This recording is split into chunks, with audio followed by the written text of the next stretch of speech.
दोस्तों नमस्कार, आपका पुनः स्वागत है आपके अपने YouTube चैनल कानून वाला पर। दोस्तों इस वीडियो में हम लोग बात करेंगे झूठी FIR के संबंध में उच्च न्यायालय और सर्वोच्च न्यायालय के प्रमुख निर्णयों के बारे में।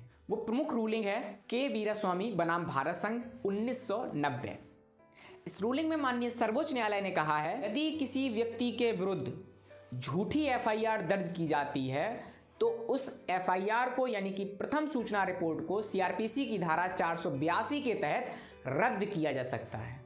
दोस्तों आप लोगों ने अक्सर देखा होगा कि किसी भी व्यक्ति के ऊपर झूठी FIR या फर्जी तहरीर के आधार पर उसके खिलाफ FIR दर्ज की जाती है और फिर पुलिस उसको परेशान करती है, उसके घर वालों को परेशान करती है, पैसों की उगाही करती है, या फिर जो FIR दर्ज करवाता है वादी पक्ष वो उससे पैसों की उगाही करता है।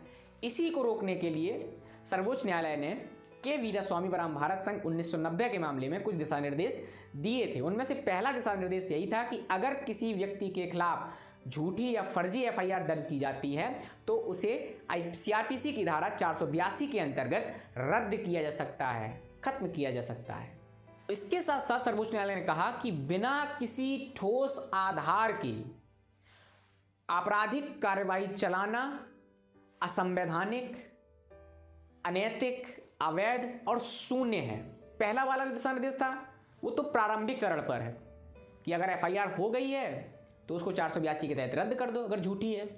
दूसरा चरण जब कोर्ट में फाइल चल रही हो और उस समय अगर आप ये साबित करने में सफल हो गए कि फर्जी FIR थी तो इसमें सर्वोच्च न्यायालय ने भी ट्रायल कोर्ट में आपका फैसला चल रहा है उसको निर्देश देते हुए कहा है कि किसी भी व्यक्ति के ऊपर बिना ठोस आधार के आपराधिक कार्यवाही चलाना असंवैधानिक, अनैतिक, अवैध और शून्य है।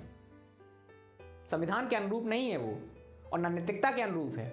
इसके बाद सर्वोच्च न्यायालय ने अंतिम बिंदु में कहा कि किसी भी सरकारी कर्मचारी के खिलाफ कार्यवाही सरकारी मंजूरी के साथ ही चलाई जा सकती है। बिना सरकारी मंजूरी के किसी भी लोक सेवक के खिलाफ कोई भी आपराधिक कार्यवाही नहीं चलाई जा सकती। तभी तो जब भी किसी लोक सेवक के ऊपर कोई आपराधिक केस होता है तो सबसे पहले क्या किया जाता है, उसको उसके पद से या तो सस्पेंड कर दिया जाता है या फिर बर्खास्त कर दिया जाता है, क्योंकि सरकार इसकी अनुमति देगी नहीं। सरकार क्या करेगी, आपको पद से हटा देगी। अब आप एक सामान्य नागरिक हैं और सामान्य नागरिक के लिए सरकार की मंजूरी की आवश्यकता नहीं होती है। ठीक है दोस्तों, तो इस वीडियो में हम लोगों ने जाना कि किसी भी व्यक्ति के खिलाफ अगर कोई झूठी या फर्जी FIR यानी कि प्रथम सूचना रिपोर्ट दर्ज की जाती है तो वह उसे खारिज करवा सकता है IPC की धारा 482 के तहत, या फिर अगर कोर्ट में है तो वो संवैधानिक, अनैतिक है, और तीसरा अगर लोक सेवक है तो सरकार की मंजूरी के साथ ही उस पर कार्रवाई की जा सकती है। इसके बाद हम लोग मिलते हैं अगले निर्णय में।